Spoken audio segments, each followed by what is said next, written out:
जे सरित बर रामा, जौन रप से तू कराहि सिया रामा।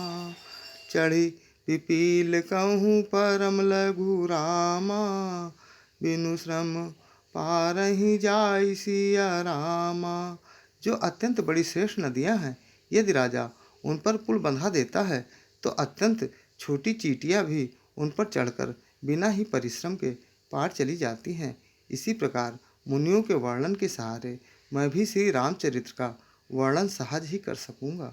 यही प्रकार बल मनहि देखाई, करिहउँ रघुपति कथा सुहाई।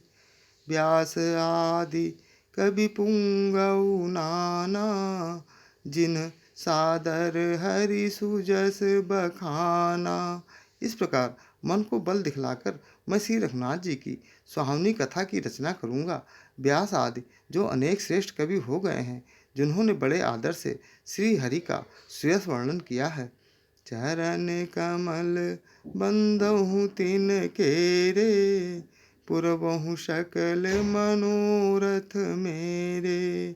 कलि के कभिन करहु पर नामा, जिन बरने रघुपति गुण ग्रामा।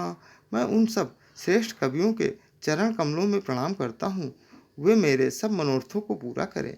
कलयुग के भी उन कवियों को मैं प्रणाम करता हूँ, जिन्होंने श्री रघुनाथ जी के गुण समूहों का वर्णन किया है। जे प्राकृत कवि परम शयाने, भाषा जिन हरि चरित बखाने। भय जे आहाई जे हुई है आगे, प्रणवहु सबहि कपट सब त्यागे।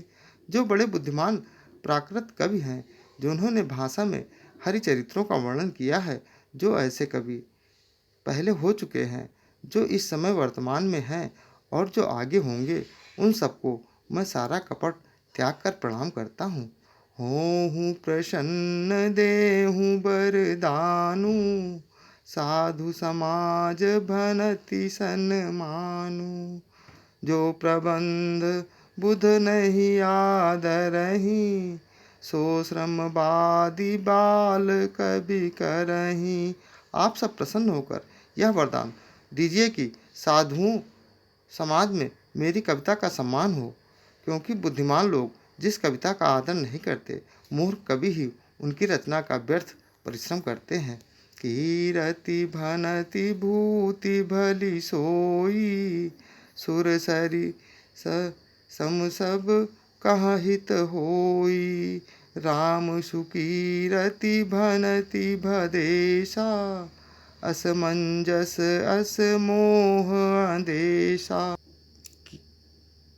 कीर्ति कविता और संपत्ति वही उत्तम है जो गंगा जी की तरह सबका हित करने वाली हो।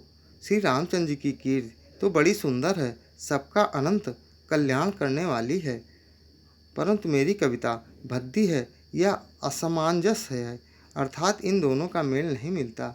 इसी की मुझे चिंता है। तुम्हारी कृपा सुलभ सो मोरे, सियनि सुहावनी टाट पटोरे। परंतु हे कवियों, आपकी कृपा से यह बात भी मेरे लिए सुलभ हो सकती है। रेशम की सिलाई टाट पर भी सुहावनी लगती है। दीन दयाल बिरधु संभारी, हरहु नाथ मम संकट भारी।